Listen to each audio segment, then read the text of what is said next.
Okay, am I audible and visible to all of you. सभी को मैं सुनाई दिखाई दोनों दे रहा हूँ बेहतरीन तरीके से। बाकी आई होप आपकी तैयारी बहुत बढ़िया चल रही होगी, राइट। आज हम चैप्टर थर्ड लेकर आ गए हैं, chapter third that is contemporary south Asia. Colour change कर लेते हैं पहले। Contemporary south Asia chapter in quick revision series. Short chapter रहेगा, लेकिन आप सबको ध्यान से पूरी मतलब क्लास को लेना है। लास्ट तक आप सबने ध्यान से क्लास लेनी है, राइट। आज फिर हम इस चैप्टर से गारंटी लेंगे कि आपको ये टॉपिक करके जाना है। यहाँ से क्वेश्चन आपको 101% मिलेगा बोर्ड एग्जाम में, राइट। आज फिर हम गारंटी लेंगे, तो जल्दी से मुझे आंसर करें पहले। Let me know in the chat और वॉइस, क्या मैं आपको सुनाई दिखाई बेहतरीन तरीके से दे रहा हूँ? प्रांजलि, अथर्व, मतलब जितने भी बच्चे प्रेजेंट हैं सभी,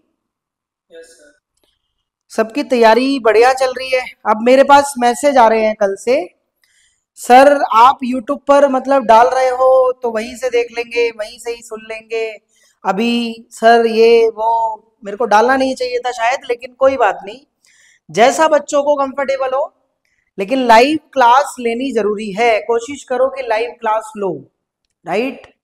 यूट्यूब पर तो सेशन अपलोड हो ही रहा है, but the point is live में एटलीस्ट कोई डाउट्स होगा आपका तो मैं सामने आपको क्लियर कर दूंगा, ये ज्यादा जरूरी है। बाकी कोई बात नहीं, अगर आप सब जैसे आप सबको सही लगे। बाकी मेरे पास मैसेजेस यही आ रहे हैं कल से, सर यूट्यूब पर डल रहा है वहां से सुन रहे हैं, ये वो। चलो ठीक है, यूट्यूब पर डल रहा है।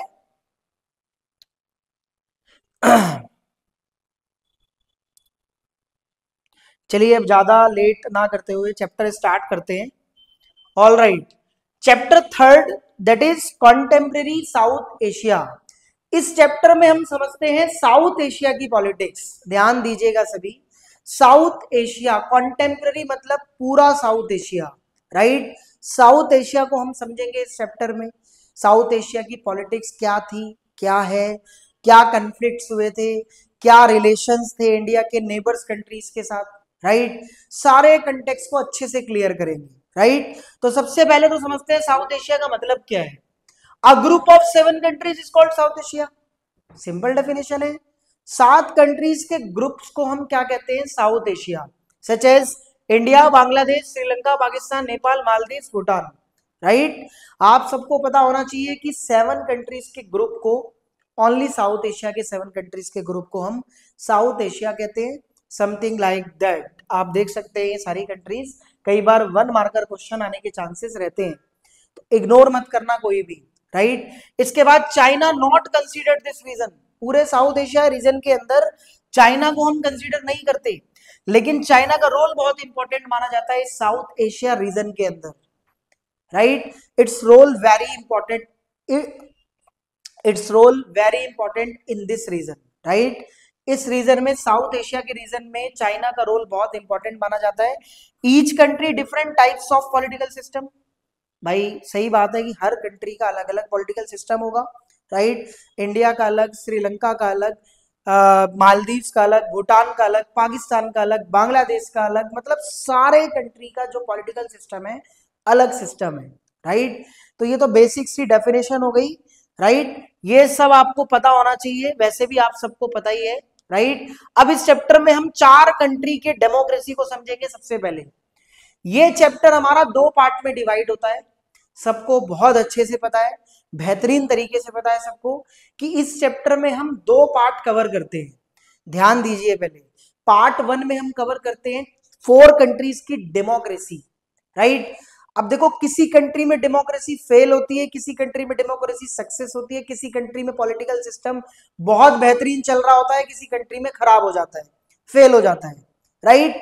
8 पार्ट पे हम इस चैप्टर के अंदर, जो 1 साइडेड पार्ट है, उसमें हम पॉलिटिकल सिस्टम को अंडरस्टैंड करते हैं, राइट। फर्दर हम इंडिया के रिलेशन समझते हैं अदर नेबर कंट्रीज के साथ।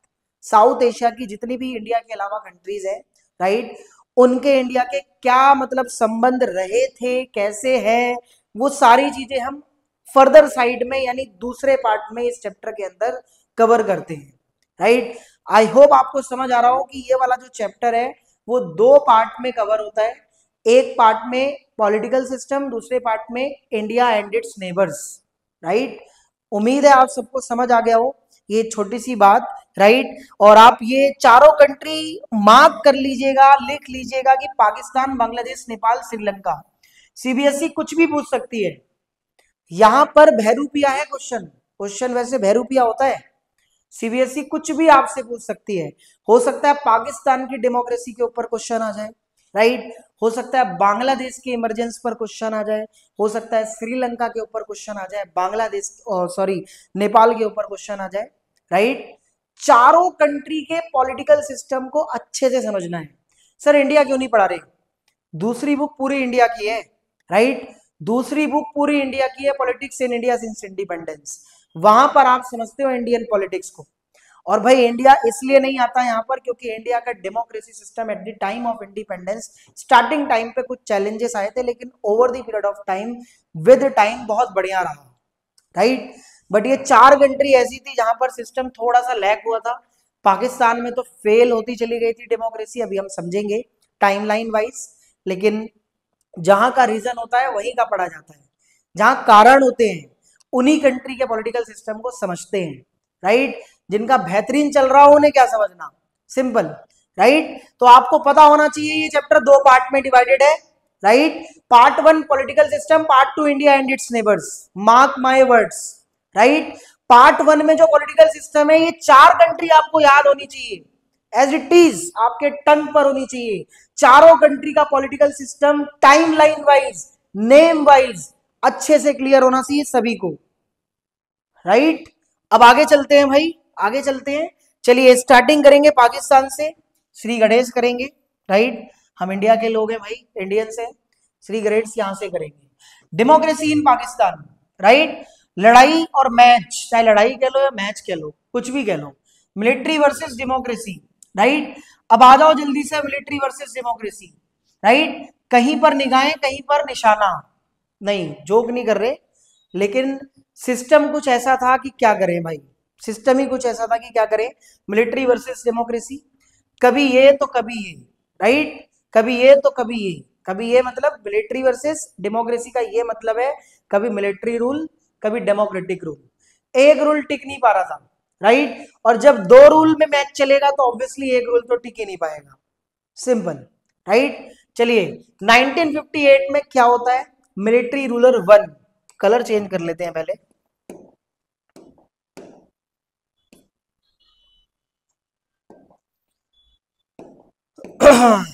देखिए ईयर वाइज क्लियर होना चाहिए सभी को, ध्यान दीजिएगा सभी। 1958 में M1 का मतलब है military ruler one. Ayub Khan took over the administrative system in Pakistan.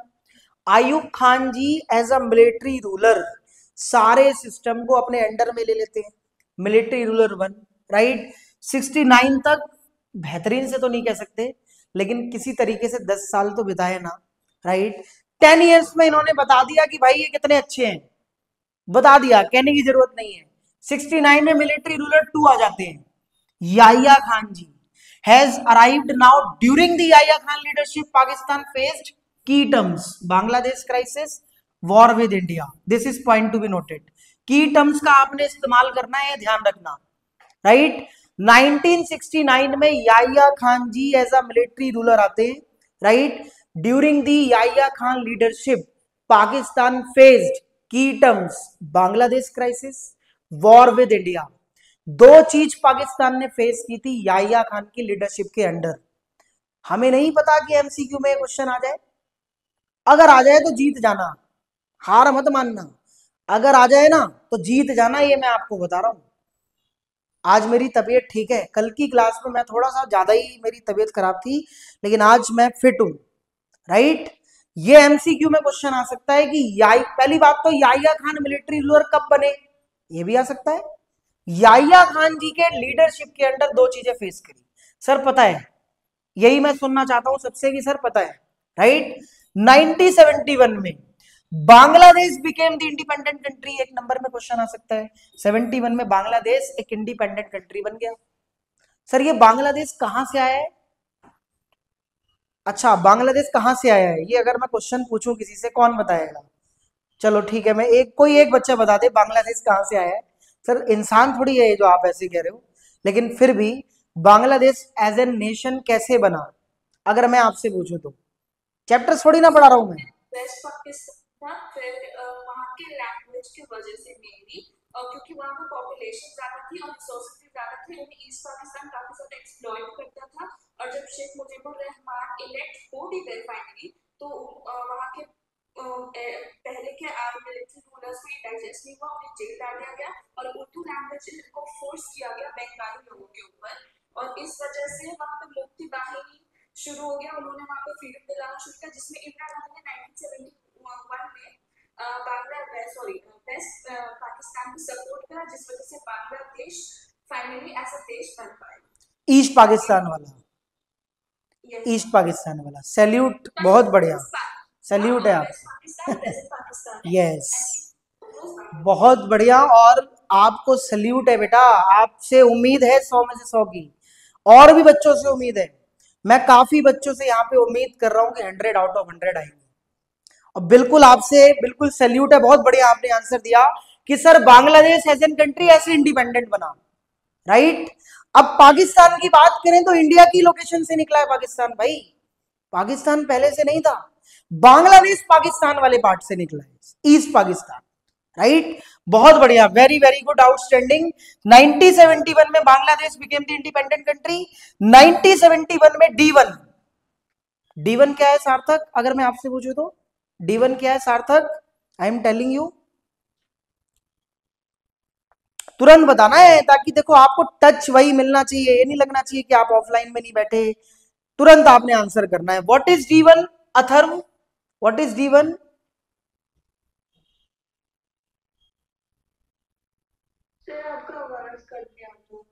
Sir democracy rule 1। बहुत बढ़िया बहुत बढ़िया, democracy rule 1, democratic 1। Zulfikar Ali Bhutto has arrived now, right. अब देखो यहां पर आपने एक चीज समझनी है, 1971 में डेमोक्रेटिक रूल स्टार्ट हो गया पाकिस्तान में। अब मिलिट्री रूलर नहीं, डेमोक्रेटिक रूलर आए हैं D1, जिनका नाम जुल्फिकर अली भुट्टो, राइट। अब देखो इनकी लीडरशिप 77 तक चलती है, 1977 तक जुल्फिकर अली भुट्टो की सरकार चलती है आराम से, राइट। फिर वापिस से मिलिट्री रूल दोबारा आ जाता है, रीस्टैब्लिश हो जाता है M3, M3 मतलब मिलिट्री रूलर 3, राइट।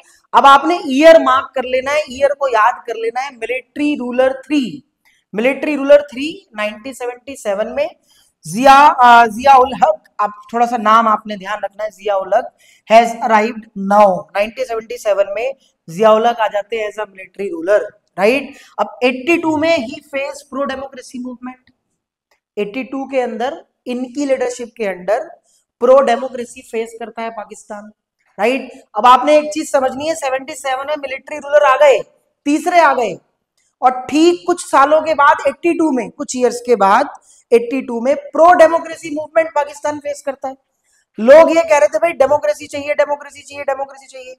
डेमोक्रेसी किस कंट्री को नहीं चाहिए, डेमोक्रेसी किसको नहीं चाहिए, ये बताओ भाई, सभी को डेमोक्रेसी चाहिए, राइट।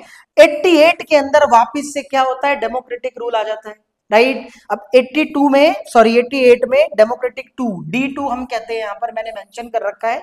88 के अंदर वापस से Benazir Bhutto has arrived now and Benazir Bhutto decided Nawaz Sharif as prime minister, right.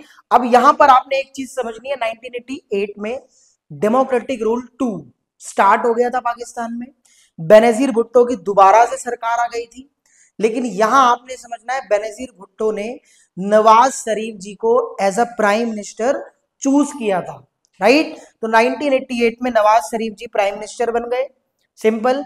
अब 1988 से लेकर के 1999 तक डेमोक्रेटिक रूल चलता रहा, लेकिन 1999 में दोबारा से मिलिट्री रूल 4, मजाक नहीं है, स्टार्टिंग में ही बोल दिया डेमोक्रेसी वर्सेस मिलिट्री रूल, मजाक नहीं है भाई।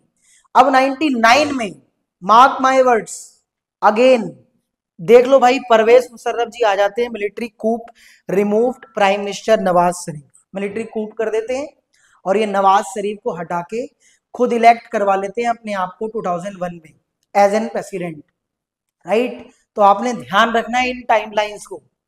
जिस बच्चे ने ये टाइमलाइन अच्छे से याद कर ली, मैं गारंटी ले रहा हूं उसे बिल्कुल दिक्कत नहीं आएगी, 1% की भी दिक्कत नहीं आएगी, 99% अपने आप पूरे हो जाएंगे। सिंपल, 100% की पूरी गारंटी है, राइट। तो this was the timeline of Pakistan democracy from 1958 to 1991, sorry 1999, right. ये आपने याद कर लेना है, सिंपल। नेक्स्ट चलते हैं। 2001 general Musharraf got himself elected as an president. 2008 में डेमोक्रेटिकली इलेक्टेड गवर्नमेंट स्टार्ट हो गई और आज तक चल रही है भाई। दिक्कतें तो अभी भी है, इकोनॉमिक सिचुएशन तो अभी भी डगमगाई हुई है पाकिस्तान के अंदर से, लेकिन आपको ध्यान रखना है फाइनली 2008 से अभी तक तो दिक्कत नहीं आई डेमोक्रेसी में, राइट। लेकिन दिक्कत भाई पाकिस्तान में तो चलती रहती है, ये तो आप सब बहुत अच्छे से जानते हैं। लेकिन अगर हम टाइमलाइन वाइज पूरे डेमोक्रेटिक सिस्टम की बात करें, डेमोक्रेटिक नहीं पॉलिटिकल सिस्टम, तो बिल्कुल अच्छे से आपको पता होना चाहिए 58 से लेकर 2008 तक, राइट। ये आपने M1, M2, D1, D2 इस हिसाब से याद करना है ताकि भूल ना पाओ, राइट। अब हम समझते हैं इमरजेंस ऑफ बांग्लादेश। बांग्लादेश कैसे एज ए नेशन इमर्ज होता है? Bangladesh was the part of Pakistan from 1947 to 1971। ये टाइमलाइन आपने याद रखनी है, 47 से 71 तक बांग्लादेश पार्ट था पाकिस्तान का, ईस्ट पाकिस्तान के नाम से। ये ईस्ट पाकिस्तान बाद में बनता है बांग्लादेश, राइट। आप यहां देख सकते हो east Pakistan, west Pakistan, right. 1970 में अवामी लीग, एक नंबर में आएगा क्वेश्चन, लो जी लीक कर दिया। Awami league political party established by Sheikh Mujibur Rahman, he won all the seats, सारी सीटें जीत जाते हैं। अवामी लीग पॉलिटिकल पार्टी सारी सीटें जीत लेती है, राइट। और 1971 में Bangladesh became the independent country. ये एक एक नंबर के की टर्म्स हैं, क्वेश्चंस हैं जो आपको याद होने चाहिए। इस तरीके से Bangladesh as a nation emerge हुआ था। बाकी ये बात बिल्कुल सिंपल है, ईस्ट पाकिस्तान में वेस्ट पाकिस्तान डोमिनेट कर रहा था, उर्दू लैंग्वेज को इम्पोज करना चाह रहा था कि भाई सारा कुछ उसी के अंडर में चले, मतलब in short east Pakistan west Pakistan के अंडर चले। But the point is east Pakistan में अपनी लैंग्वेज, अपना कल्चर, जैसे बंगाली उनका खुद का भी था, राइट। उनके अपने भी एस्पिरेशंस थी, सिंपल। तो मुजीबुर रहमान जी ने काफी स्ट्रगल भी किया, बहुत कुछ, बहुत संघर्ष किया, राइट। सारी सीट्स इन्होंने जीती भी, फाइनली फिर बांग्लादेश को as a nation independent declare करा दिया, सिंपल, राइट। तो ये छोटा सा कॉन्सेप्ट है जो आपको पता होना चाहिए बांग्लादेश का भी, राइट। स्टिल बांग्लादेश के अंदर after emergence of Bangladesh internal conflict देखे गए देश के अंदर, राइट। जैसे कि 71 में constitution amendment by Sheikh Mujibur Rahman, ही abolished the all political party except own party and parliamentary system to presidential forms of government। Mahatma Gandhi ji ने यही तो अच्छी, मतलब महात्मा गांधी जी की यहां पर मैं तारीफ करूंगा, चाहे कुछ भी किया हो, लेकिन उन्होंने ये नहीं बोला कि मैंने देश को आजादी दिलवाई, देश में ऐसा सिस्टम चलना चाहिए, वन पार्टी सिस्टम चलना चाहिए, नहीं, राइट। देखो यहां एग्जाम्पल ले रहे हैं, बस एग्जाम्पल के तौर पे, राइट। अब आपने यहां पर एक चीज समझनी है, मुजीबुर रहमान जी भाई जिन्होंने स्ट्रगल करा, बांग्लादेश को देश बनाया, लेकिन उन्होंने सबसे बड़ी गलती ये कर दी, सारी पॉलिटिकल पार्टी को अबॉलिश कर दिया, कॉन्स्टिट्यूशन अमेंडमेंट कर दिया, पार्लियामेंट्री फॉर्म्स ऑफ गवर्नमेंट से presidential forms of government convert करा दिया, राइट, ताकि उन्हीं का ही रूल चल सके। अब उन्हीं का ही रूल कैसे चल सकेगा भाई, डेमोक्रेटिक सिस्टम चलेगा बढ़िया से। 75 में 15 अगस्त 75 में इनको असासिनेट, मतलब इनकी डेथ हो जाती है शेख मुजीबुर रहमान की, ये भी आप नोट कर लेना, राइट। 77 के अंदर, हाँ बताओ कुछ कह रहे हो प्रांजलि? असासिनेट मतलब मार दिया जाता है बेसिकली, असासिनेट का मतलब यही है, उनको मरवा दिया जाता है बेसिकली, खुद थोड़ी ना मरे थे, मतलब वही कि लोग बाग बहुत ज्यादा नाराज हो गए थे और भी बहुत से लोग थे, तो ये तो आपने ध्यान रखना है, simple. 77 21 of April 77 Ziaur Rahman became the president of Bangladesh, right. Finally 77 में इनके बाद जियाउर रहमान बनते हैं president of Bangladesh, presidential forms of government establish कर तो दिया था इन्होंने, राइट। फिर भी स्ट्रगल चलेगा और इनकी भी मतलब इनको भी मार दिया जाता है 1981 में 30 मई असासिनेशन ऑफ जियाउर रहमान। फिर फाइनली 82 में, ये 82 लिखा है, मैं यहां पर अलग से लिख देता हूं, HM इरशाद बिकेम दी मिलिट्री डिक्टेटर। ये मिलिट्री डिक्टेटर बनते हैं, मिलिट्री डिक्टेटर बनते हैं HM इरशाद जी। इसके बाद 91 में मतलब बांग्लादेश के अंदर डेमोक्रेसी आती है 91 में, क्योंकि प्रो डेमोक्रेसी मूवमेंट तो चलता रहता है, डेमोक्रेसी मूवमेंट, राइट। तो इस तरीके से बांग्लादेश देश बनने के बाद भी कुछ इंटरनल कन्फ्लिक्ट चला था यहाँ पर, राइट। तो ये आपको पता होना चाहिए। इन शॉर्ट मैंने आपको बता दिया टाइमलाइन वाइज, राइट, कि सबसे पहले तो मुजीबुर रहमान को मार दिया जाता है, मतलब इनके बाद जियाउर रहमान। थोड़ा नेम आपने याद रखना है, राइट, नाम आप सबको याद रखना है, बस यहां पर नाम का थोड़ा सा खेल है, सिंपल, राइट। अब देखो, पहले ये बताओ बांग्लादेश क्लियर है, फिर आगे चलते हैं। पाकिस्तान और बांग्लादेश अच्छे से क्लियर है सभी को? ओके, नेपाल डिस्कस कर लेते हैं। नेपाल, अच्छा, भूमिका एंड अंशिका, कोई भी डाउट्स हो अगर पाकिस्तान और बांग्लादेश में तो आप पूछ सकते हैं। अच्छा, पाकिस्तान में ना ये भी क्वेश्चन आ सकता है कि पाकिस्तान की डेमोक्रेसी फेल क्यों हो रही थी, राइट, रीजन। तो वहां पर थोड़ा आपने ध्यान रखना है, रीड कर लेना है डिटेल नोट्स में से, राइट। आई होप आपको पता हो, रीजंस पर भी क्वेश्चंस आने के चांसेस हैं, right. Military dominance, social dominance, military dominance, clergy, aristocracy की टर्म्स याद कर लेना, राइट। और जेन्युइनली पाकिस्तान को ना इंटरनेशनल सपोर्ट भी नहीं मिल रहा था, अमेरिका इवनली ये सपोर्ट कर रहा था कि पाकिस्तान में मिलिट्री रूल ही चले। तो कुछ रीजंस आपने याद रखने हैं बस, राइट। अब देखो नेपाल डिस्कस कर लेते हैं। Nepal was a Hindu kingdom in the past and then constitutional monarchy in the modern period for many years, right. Modern periods में कई सालों तक नेपाल के अंदर एक कॉन्स्टिट्यूशनल मोनार्की का रूल चला है, राइट। पूरे मॉडर्न पीरियड्स में कई ईयर्स तक कॉन्स्टिट्यूशनल मोनार्की, जहां पर कॉन्स्टिट्यूशन भी और मोनार्की भी दोनों, संवैधानिक राजतंत्र, संवैधानिक राजतंत्र, राइट, हिंदी में कहते हैं। अब क्या है, 1990s में यहां के राजा king accepted the new democratic constitution, क्योंकि कई लोगों की मतलब डिमांड थी कि अब जो है यहां से कॉन्स्टिट्यूशनल मोनार्की हटनी चाहिए, न्यू डेमोक्रेटिक सिस्टम स्टार्ट होना चाहिए। तो फाइनली किंग ने, यहाँ के राजा ने 1990s में एक डिसीजन लिया और एक्सेप्ट करा कि अब हम न्यू कॉन्स्टिट्यूशन को, न्यू डेमोक्रेटिक कॉन्स्टिट्यूशन को अपनाएंगे, राइट। ये डिसीजन भी एक ट्राइंगुलर कन्फ्लिक्ट क्रिएट करा देता है। ट्राइंगुलर कन्फ्लिक्ट मतलब तीन लोगों के बीच कन्फ्लिक्ट, ट्राइंगल मतलब तीन साइड होती है ट्राइंगल की, राइट। अब देखो, माओइस्ट ग्रुप, किंग्स, डेमोक्रेट्स, तीनों के बीच कन्फ्लिक्ट छिड़ जाता है इस डिसीजन के बाद, राइट। अब देखो, किंग तो कह देते हैं कि न्यू डेमोक्रेटिक सिस्टम को अपना लो, एक्सेप्ट कर लिया इन्होंने, लेकिन माओइस्ट ग्रुप आ गया, ये अपनी डिमांड राइज करने लगा, इसने अपना गौरिला वॉर छेड़ दिया, राइट। डेमोक्रेट्स अपनी तरफ, ठीक है भाई, वो तो खुश ही थे, लेकिन वही कि ट्राइंगुलर कॉन्फ्लिक्ट तो क्रिएट हो ही गया था ना, सिंपल। तो आपने ध्यान रखना है कुछ टाइमलाइंस को इस तरीके से। फिर इसके बाद 2001 में वापस से यहाँ पे मोनार्की सिस्टम रिस्टोर हो जाता है, राइट। 2008 में finally Nepal became a democratic Republic, abolish the monarchial system, right. Finally 2008 से नेपाल के अंदर डेमोक्रेटिक रिपब्लिक सिस्टम को अपनाया जाता है।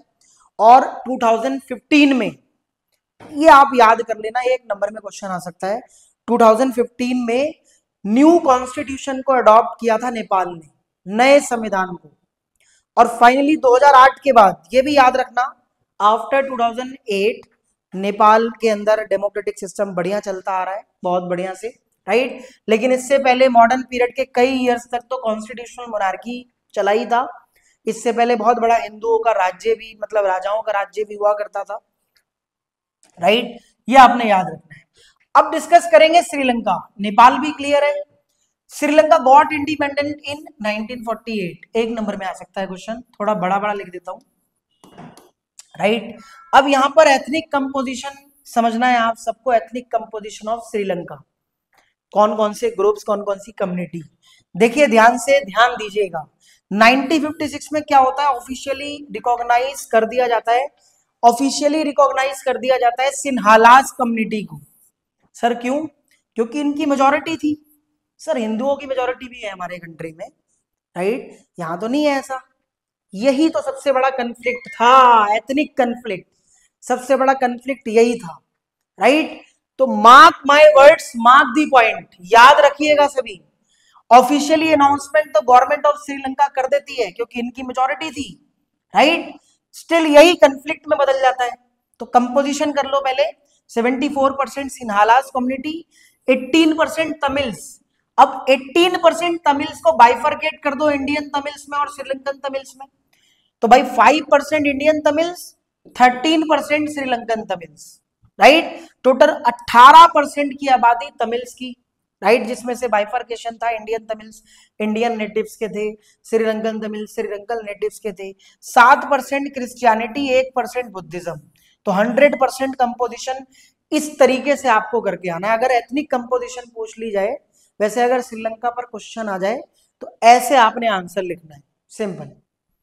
ये आपने मतलब अच्छे से प्रेजेंटेशन अच्छे से देनी है, सिंपल। अब आगे चलते हैं। Ethnic conflict in Sri Lanka between the Tamils and Sinhalas, दोनों के बीच था, राइट?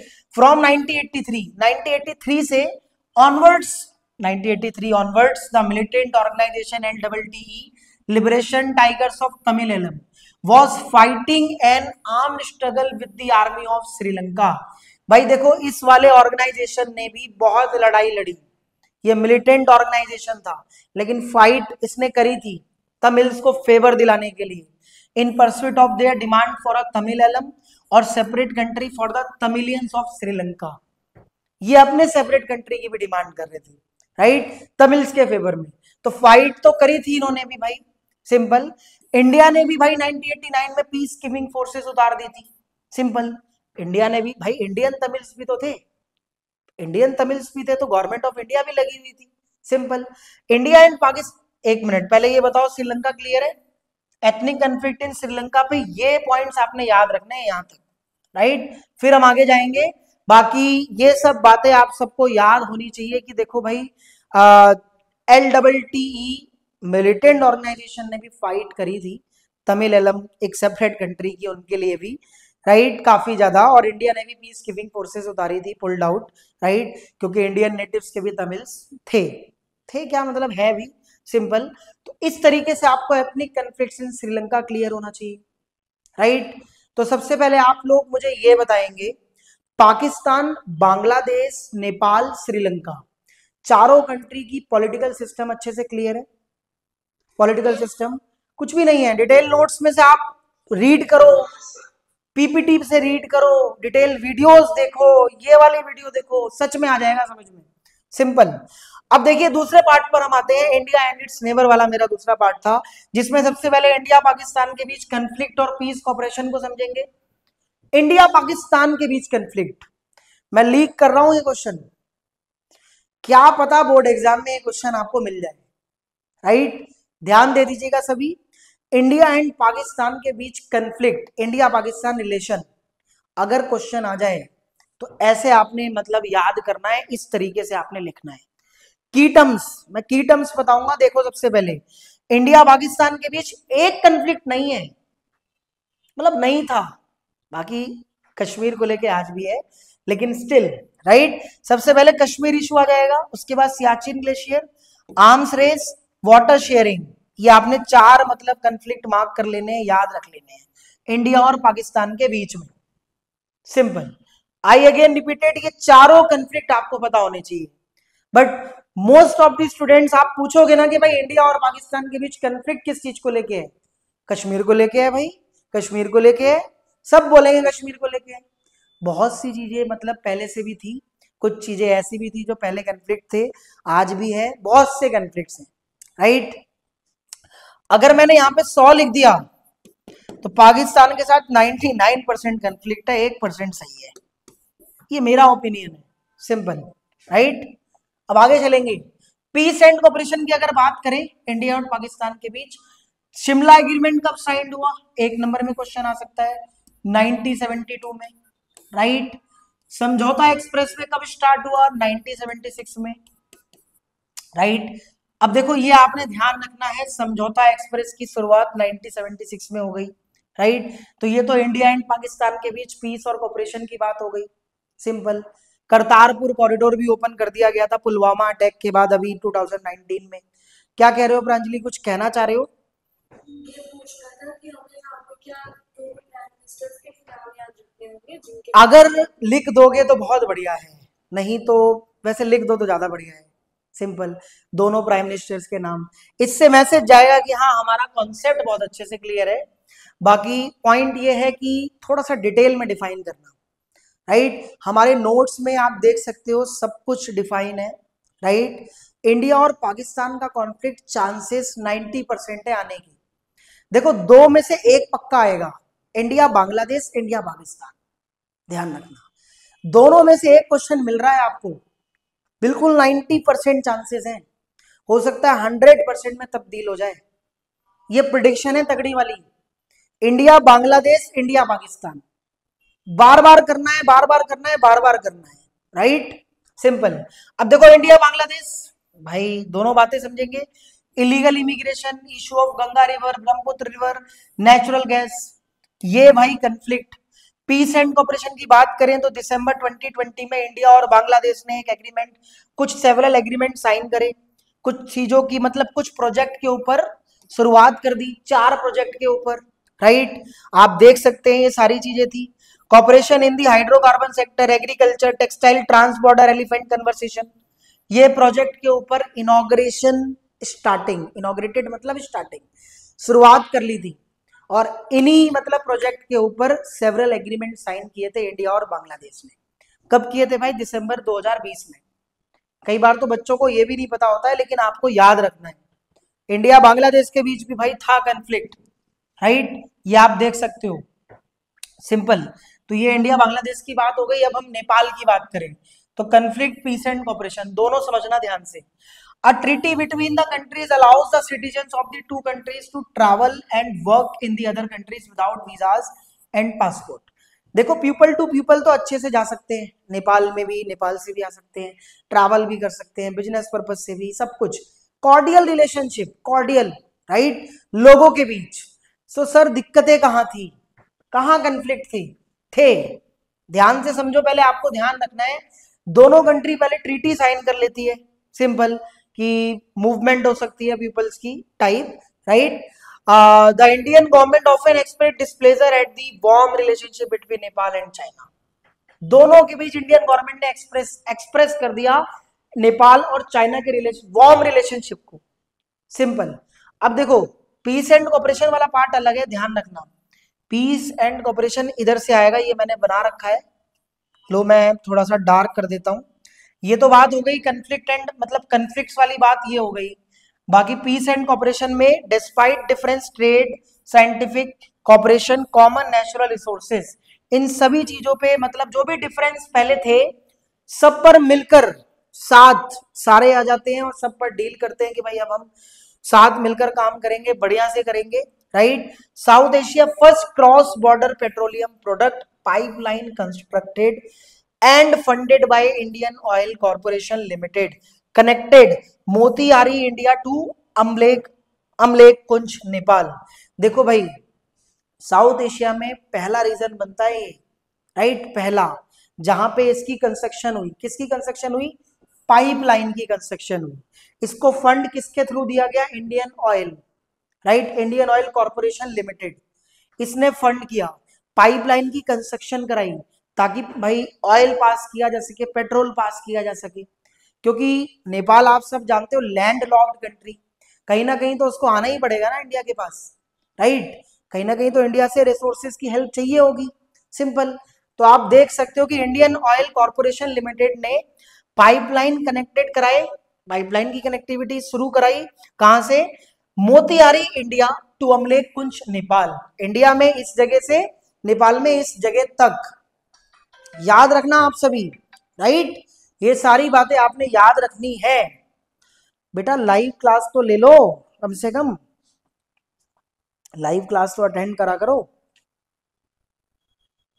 जेएसएन क्लासेस वाला लिंक है ग्रुप में डाला हुआ है, मैं दे रहा हूं अगेन।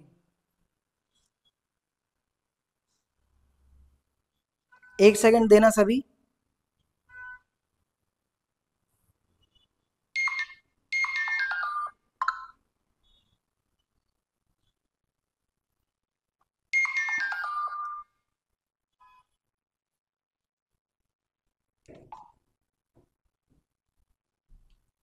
राइट तो आपको याद रखना है कि भाई जो भी डिफरेंसेस थे, राइट, सब पे कॉपरेशन किया इंडिया और नेपाल ने मिलकर हर फील्ड में, राइट, साथ मिलकर आए तो मतलब पाइपलाइन की कंस्ट्रक्शन की शुरुआत कराई, इंडिया से कराई नेपाल तक। तो ये पूरा मतलब पीस एंड कॉपरेशन था between the India and Nepal. अब बात करेंगे इंडिया और श्रीलंका। ठीक है जी, कन्फ्लिक्ट तो थे ही, पीस एंड कॉपरेशन भी हुआ था। बाकी देखो difficulties in the relationship between government of India and Sri Lanka over the ethnic conflict. ये सही बात है भाई, देखो बिल्कुल सही है। अगर इंडियन तमिल्स परेशान होगा श्रीलंका में तो गवर्नमेंट ऑफ इंडिया तो नाराज होगी होगी, राइट भाई, बिल्कुल होगी, सिंपल। तो सबसे बड़ी बात ये थी कि रिलेशनशिप में डिफिकल्टीज अराइज होना यहीं से स्टार्ट हो गई कि ग्रुप्स के बीच, एथनिक ग्रुप्स के बीच कंफ्लिक्ट, राइट। 87 में क्या होता है, after the 87 Indian government now prefer a policy of disengagement Sri Lanka internal troubles. फिर इंडिया ही अपने आप में अलग हो जाता है, डिसएंगेज कर लेता है अपने आप को 87 के बाद श्रीलंका से, राइट। ये भी पॉइंट आपको याद होना चाहिए। लेकिन पीस एंड कॉपरेशन भी था इंडिया और श्रीलंका के बीच। Sri Lanka is one of the largest trading partner among the SAARC country. अगर हम सारी सार्क की कंट्रीज की बात करें, right, SAARC south Asia association regional corporation इसकी फुल फॉर्म है, सीयूईटी के अंदर आ सकता है क्वेश्चन। लेकिन सार्क की सारी कंट्रीज में श्रीलंका और इंडिया एक लार्जेस्ट पार्टनर इमर्ज होते हैं, right, largest partner, largest trading partners, right. 2019 के बाद स्पेशल रिलेशनशिप मतलब दोनों कंट्रीज के स्टार्ट हो गए। स्पेशल, स्पेशल का मतलब अलग ही हो जाता है 2019 के बाद, सिंपल। मोदी जी भी थे हमारी तरफ से, राइट। तो आपने ध्यान रखना है ये सारी चीजें। इंडिया एंड श्रीलंका के बीच कहां पर डिफिकल्टीज आई थी, किस चीज को लेके, एथनिक कन्फ्लिक्ट्स को लेके। इंडिया ने भी पीस कीपिंग फोर्सेस उतारी, बहुत से प्रयास करे, लेकिन स्टिल डिसएंगेजमेंट कर ही लिया अपने आप को, मतलब इंटरनली जो भी उनके मामलों में इंटरफेरेंसी सबसे बाहर निकाल लिया इंडिया ने, सिंपल, राइट। तो आई होप आपको समझ आ गया हो India and Pakistan, sorry, Sri Lanka के बीच कॉन्फ्लिक्ट और पीस एंड कॉपरेशन। पहले मुझे आंसर करें सभी, क्लियर है सभी को यहां तक? अंशिका, भूमिका, बाकी सारे स्टूडेंट्स मुझे अभी बताएंगे जितने भी प्रेजेंट्स हैं कि कंटेम्प्रेरी साउथ एशिया में जो भी हमने ये पार्ट क्लियर किया है क्विक रिवीजन में। एक पार्ट हमने पॉलिटिकल सिस्टम, दूसरा part India and it's neighbours, conflicts और पीस कॉपरेशन, राइट, दोनों क्लियर है सभी को?